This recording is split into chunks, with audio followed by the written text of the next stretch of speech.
அனைவருக்கும் வணக்கம்.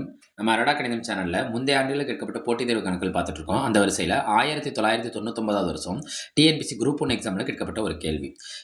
என்ன கேள்வின்னு பார்த்துக்கோங்க. ஒரு நகரத்தில் வசிப்பவர்களில் 60% பேர் அரிசி சாப்பிடுபவர்கள், 50% பேர் கோதுமை சாப்பிடுபவர்கள், 20% பேர் இரண்டையும் சாப்பிடக்கூடியவர்கள் எனில், இந்த இரண்டையும் சாப்பிடாதவர்கள் எத்தனை சதவீதம்னு கேட்குறாங்க. இந்த மாதிரி வெண்படம் சார்ந்த கணக்குகள் கேட்டாலே அதுக்கு ஒரு ஷார்ட்கட் இருக்கு. நம்ம போட்டு இதை படம் போட்டும் போடலாம். 9வது 10வது வகுப்புல இது கணக்குகள்லாம் இருக்கு. படம் போடாமல் எப்படி நம்ம எளிமையாக கண்டுபிடிக்கலாங்கிறத நம்ம இப்போதைக்கு நம்மளுக்கான தேர்வில் நேரம் குறைவு, அந்த எளிமையை கண்டுபிடிக்கிறதுக்கான வீடியோ தான் இது. ரைட்டா? எப்படி கண்டுபிடிக்கலாம்? அந்த சதவீதம் தானே நம்மள்ட்ட கேட்குறாங்க. அந்த சதவீதத்துக்கு என்ன ஃபார்முலானா,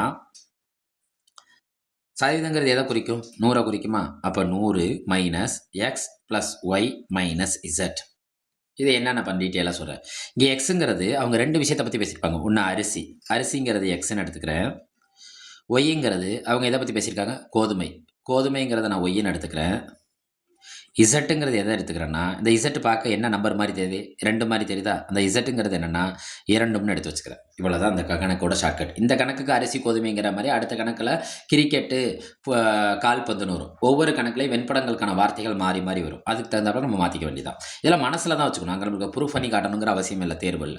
100 மைனஸ் எக்ஸுங்கிறது அரிசி எத்தனை பர்சன்டேஜ்னு பாருங்கள், 60 ப்ளஸ் ஒய்ங்கிறது கோதுமை எத்தனை, 50, இரண்டும் எத்தனை, இரண்டையும் சாப்பிடக்கூடியவர்கள் எத்தனை பர்சன்டேஜ், 20%. அந்த 20 பாருங்கள், ரெண்டையும் கூட்டி இந்த 2 பொதுவானதை என்ன செஞ்சிடணும், கழிச்சிடணும். பாருங்கள், 100 மைனஸ் 60 50 கொண்டா என்ன கிடைக்கும், 110 மைனஸ் 20.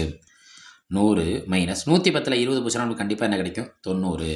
அப்போ 100ல் 90 போச்சுன்னா நமக்கு எத்தனை பர்சன்டேஜ் குறிக்கும், 10%. அப்போ அதற்கான விடைங்கிறது எவ்வளோ?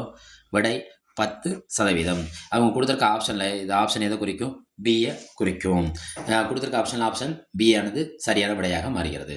அரடா கணிதம் சேனலை லைக் பண்ணுங்க, சப்ஸ்கிரைப் செய்யுங்க, சப்போர்ட் பண்ணுங்க.